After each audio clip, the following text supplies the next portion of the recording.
మేము పొలిటికల్ వాళ్ళం, వేలుముద్ర వాళ్ళు కూడా సీఎం అవుతారు. అవుతారా అవరా?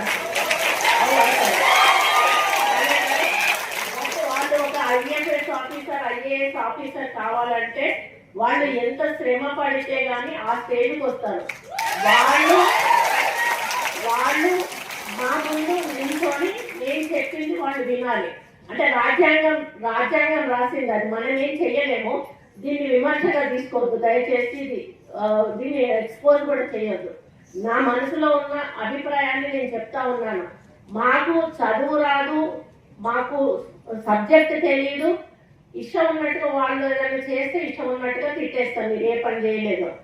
దానికి రూల్ ఒప్పుకోకపోవచ్చు, దానివల్ల వాళ్ళు చేయకపోవచ్చు. అట్లా అని అందరు అట్లా ఉంటారన్నాడు. కొంతమంది రూల్ పొజిషన్ ఉన్న చేయని ఆఫీసర్లు కూడా ఉంటారు, వాళ్ళు కొంత అడమెంట్ ఉంటారు. అట్లాంటి వాళ్ళని అనడంతో తప్పలేదు. కానీ ఎవరి పని వాళ్ళు చేసుకుపోతున్న వాళ్ళను మనం అప్పుడు కూడా డిస్టర్బ్ చేయొద్దు.